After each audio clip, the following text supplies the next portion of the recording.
ओम शांति।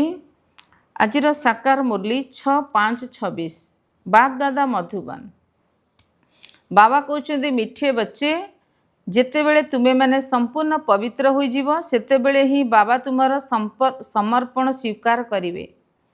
तेणु तुम्हें माने निजर हृदय को पचार मु केते पवित्र होईछि।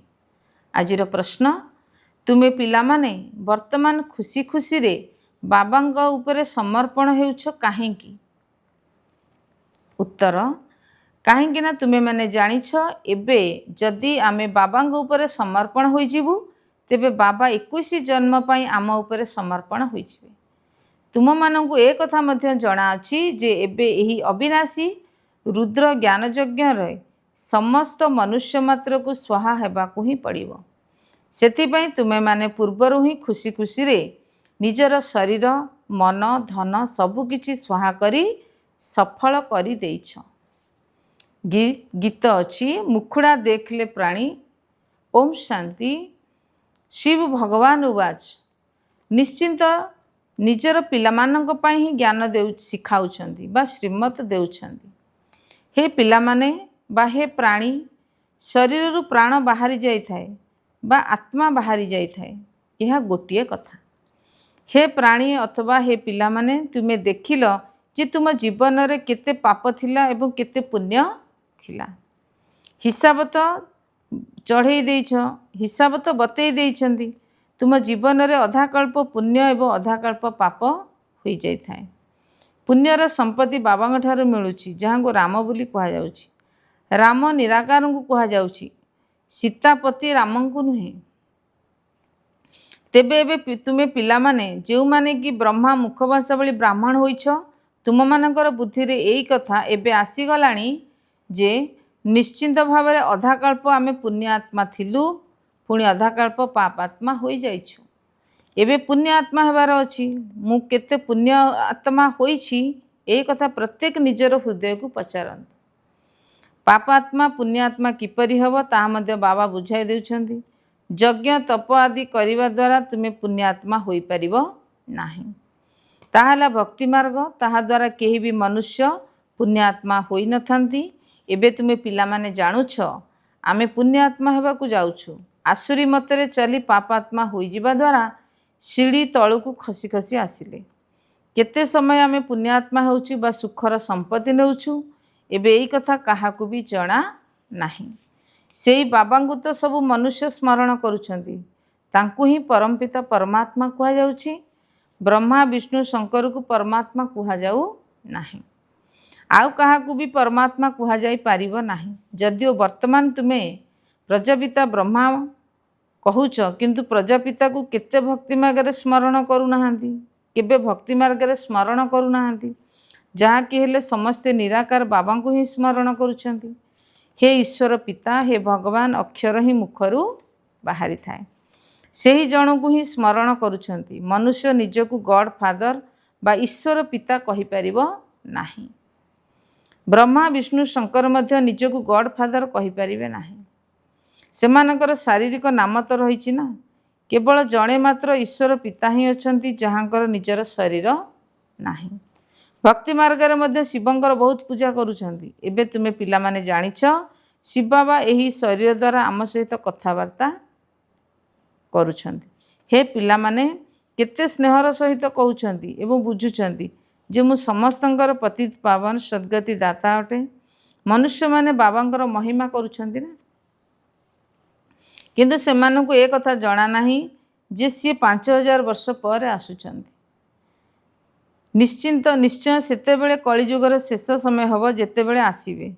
जेहेतु एबे कलिजुगर शेष समय, तेणु निश्चिंत एबे ही आसीछंती। तुम मानकु श्रीकृष्ण पढ़ाउ नाहांती। तुमको एबे श्रीमत मिलुछि, श्रीमत कृष्णंकर मत नुहे। श्रीकृष्णंकर आत्मा मध्य श्रीमत द्वारा देवता होइथिले। पुणी 84 जन्म नेई नेई एबे तुमे माने आसुरी मतर अधीन होई जाइछ। बाबा कहउछंती मु सेतेबेले आसुछि जेतेबेले तुमर 84 जन्मर चक्र शेष होउछि। तुमे जेउ माने आरंभरु आसीथिलो एबे जीर्णशीर्ण अवस्था रे ही अछ।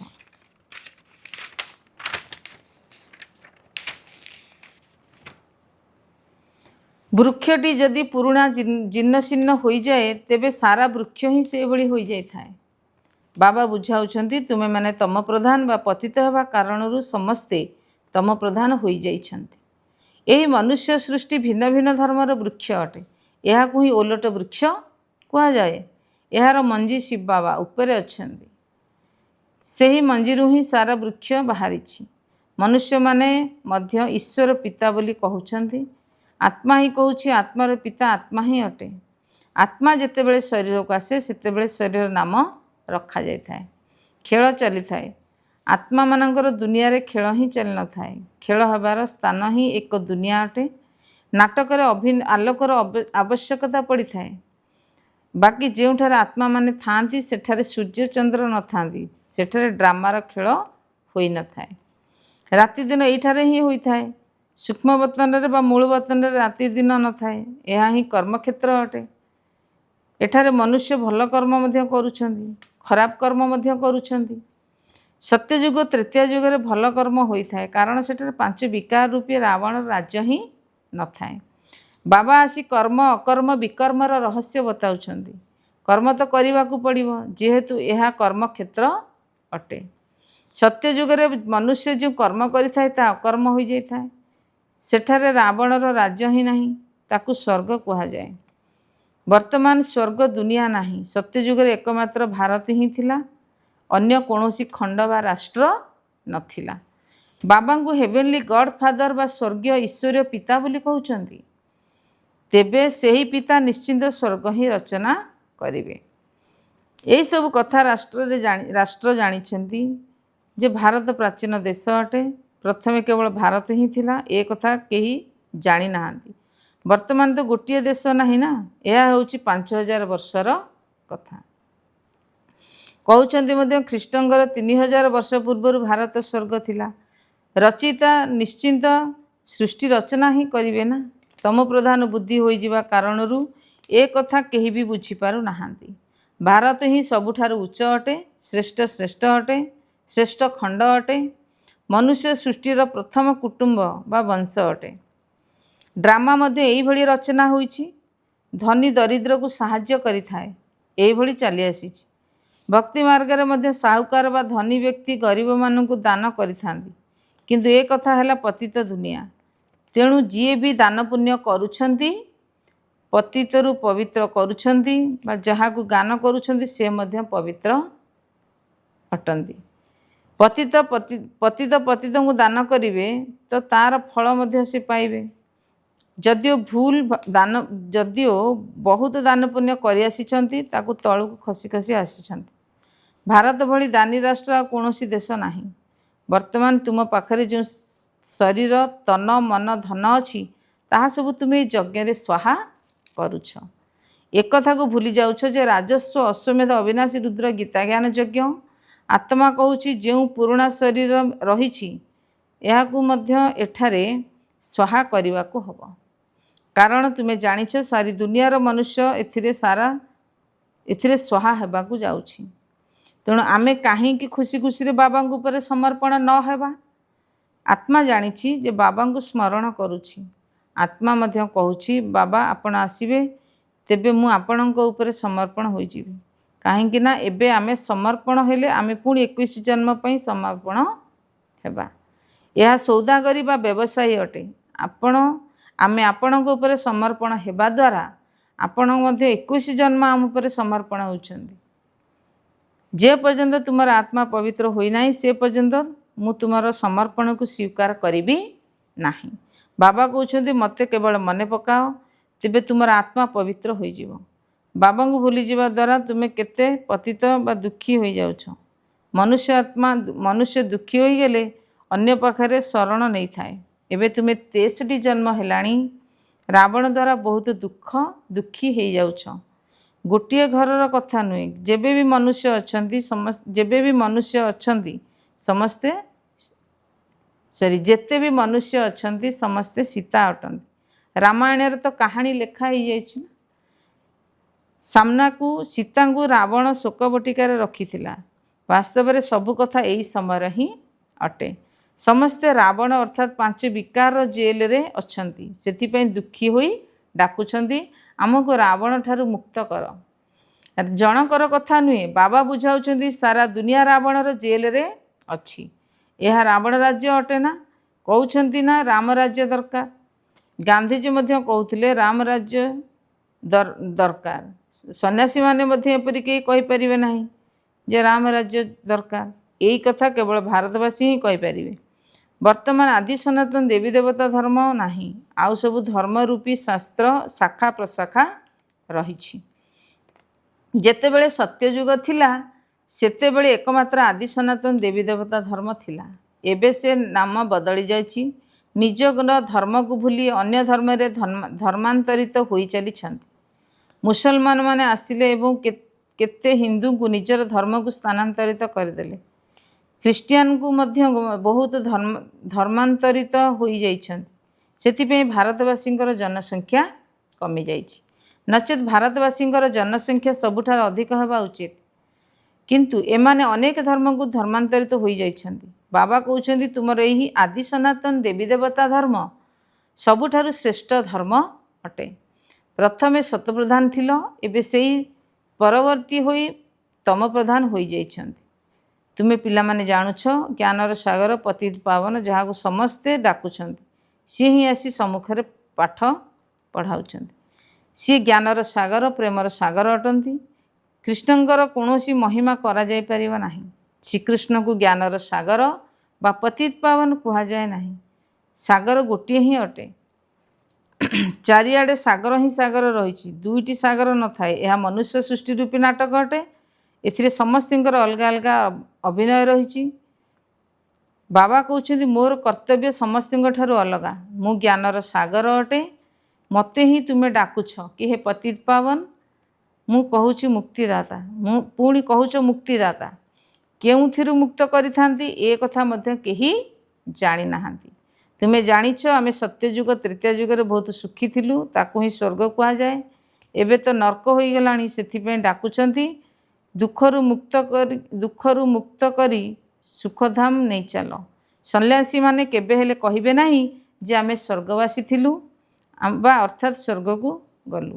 ଭାବିଥାନ୍ତି ଯେ ଗଡ୍ ଫାଦର ବା ଈଶ୍ୱର ପିତାଙ୍କ ପାଖକୁ ଗଲା। ଯଦି ହେଭେନଲି ଗଡ୍ ଫାଦର କହୁଛନ୍ତି ତେବେ ନିଶ୍ଚିତ ଭାବେ ସ୍ୱର୍ଗ ଥିଲା, ଏବେ ନାହିଁ। ତେବେ ନର୍କ ପରେ ପୁଣି ସ୍ୱର୍ଗ ଆସିବା ଦରକାର। ଈଶ୍ୱର ପିତାଙ୍କୁ ଏଠାକୁ ଆସି ସ୍ୱର୍ଗ ସ୍ଥାପନ କରିବାକୁ ହେବ। ସୂକ୍ଷ୍ମବତନ ବା ମୂଳବତନରେ ସ୍ୱର୍ଗ ନଥାଏ। ତେବେ ନିଶ୍ଚିନ୍ତ ବାବାଙ୍କୁ ଏଇଠାରୁ ହିଁ ଆସିବାକୁ ପଡ଼ିବ। ବାବା କହୁଛନ୍ତି ମୁଁ ଆସି ପ୍ରକୃତିର ଆଧାର ନେଉଛି। ମୋର ଜନ୍ମ ମନୁଷ୍ୟ ମାତ୍ରଙ୍କ ଭଳି ନୁହେଁ। ମୁଁ ଗର୍ଭକୁ ଆସୁନାହିଁ, ତୁମେ ସମସ୍ତେ ଗର୍ଭକୁ ଆସୁଛ। ସତ୍ୟଯୁଗରେ ଗର୍ଭ ମହଲ ହୋଇଥାଏ, କାରଣ ସେଠାରେ କୌଣସି ବିକର୍ମ ନଥାଏ। ସେଥିପାଇଁ ଦଣ୍ଡ ଭୋଗିବାକୁ ପଡ଼ିବ। ସେଥିପାଇଁ ତାଙ୍କୁ ଗର୍ଭ ମହଲ ମଧ୍ୟ କୁହାଯାଉଛି।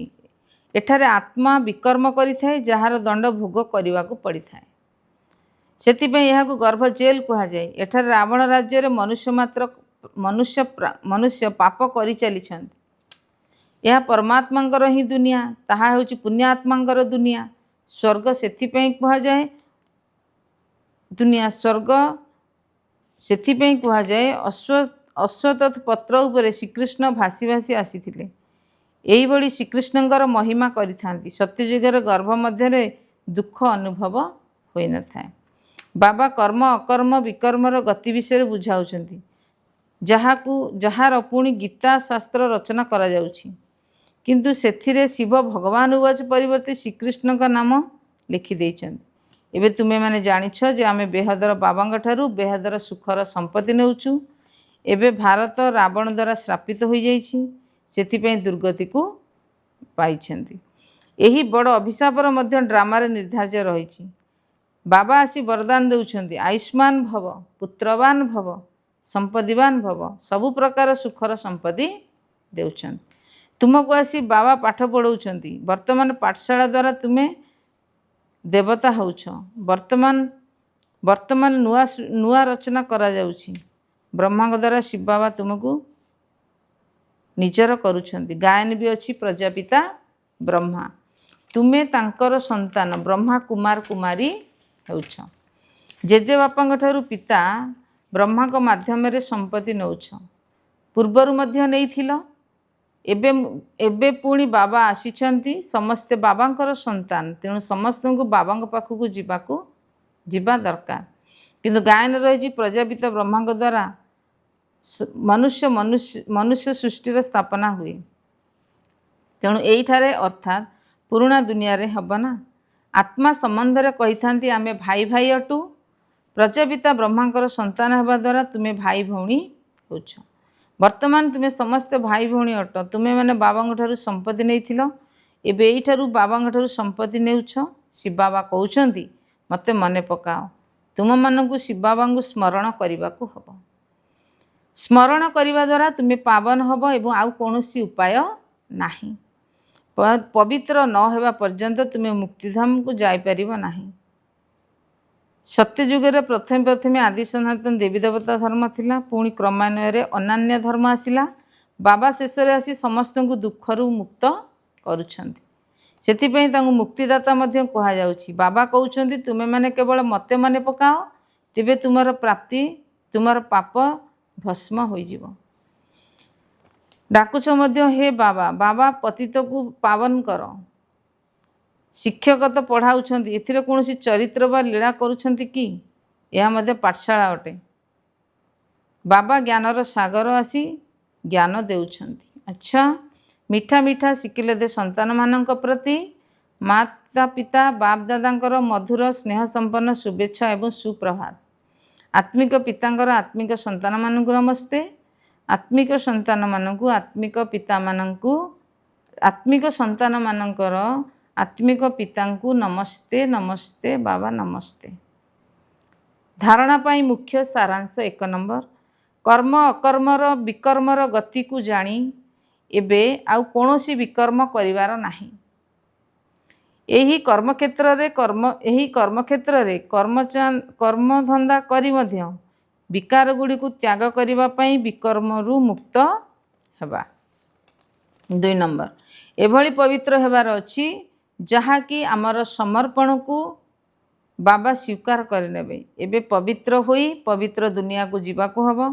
ତେଣୁ ଶରୀର ମନ ଧନକୁ ଏହି ଯଜ୍ଞରେ ସ୍ୱାହା କରି ସଫଳ କରିବାକୁ ହେବ। ଆଜିର ବରଦାନ, ନଲେଜ ଅର୍ଥାତ୍ ଜ୍ଞାନର ଆଲୋକ ଏବଂ ଶକ୍ତି ଦ୍ୱାରା ବିଘ୍ନ ବିନାଶକ ହେଉଥିବା ମାଷ୍ଟର ନଲେଜଫୁଲ୍ ଭବ। ଭକ୍ତି ମାର୍ଗରେ ଗଣେଶଙ୍କୁ ବିଘ୍ନ ବିନାଶକ କହିକି ପୂଜା କରୁଛନ୍ତି। ଏହା ସହିତ ତାଙ୍କୁ ମାଷ୍ଟର ନଲେଜଫୁଲ୍ ଅର୍ଥାତ୍ ବିଦ୍ୟାପତି ମଧ୍ୟ କହୁଛନ୍ତି। ତେଣୁ ଯେଉଁ ପିଲାମାନେ ମାଷ୍ଟର ନଲେଜଫୁଲ୍ ଅଟନ୍ତି ସେମାନେ କେବେ ହେଲେ ବିଘ୍ନଠାରୁ ପରାସ୍ତ ହୋଇପାରିବେ ନାହିଁ। କାହିଁକି ନା ଜ୍ଞାନକୁ ଲାଇଟ୍ ମାଇଟ୍ ଅର୍ଥାତ୍ ଆଲୋକ ଏବଂ ଶକ୍ତି କୁହାଯାଏ, ଯାହା ସାହାଯ୍ୟରେ ଲକ୍ଷ୍ୟସ୍ଥଳରେ ପହଞ୍ଚିବା ସହଜ ହୋଇଥାଏ। ସେହିଭଳି ଯେଉଁମାନେ ବିଘ୍ନ ବିନାଶକ ଅଟନ୍ତି ବାବାଙ୍କ ସାଥିରେ ସର୍ବଦା ଯୁଗଳ ରୂପରେ ରହି ଜ୍ଞାନକୁ ସ୍ମରଣ କରି ଚାଲିଥାନ୍ତି, ସେମାନେ କେବେ ବି ବିଘ୍ନଠାରୁ ପରାସ୍ତ ହୋଇପାରିବେ ନାହିଁ। ସ୍ଲୋଗାନ, ଭିତରେ ବାହାରେ ଯାହା ବି ସବୁ ଦୋଷ ଦୁର୍ବଳତା ରହିଛି ସେଗୁଡ଼ିକୁ ଯଦି ପୂର୍ଣ୍ଣ ରୂପରେ ଦାନ କରିଦେବ, ତେବେ ତୁମର ଇଚ୍ଛା ଶକ୍ତି ଦୃଢ଼ ହୋଇଯିବ। ଅବ୍ୟକ୍ତ ଇଶାରା, ସର୍ବଦା ଅଚଳ ଅଟଳ ଏବଂ ଏକର ସ୍ଥିତିର ଅନୁଭବ କର। ଏବେ ନିଜେ ଅନୁଭବୀ ହୋଇ ଅନ୍ୟ ଆତ୍ମାମାନଙ୍କୁ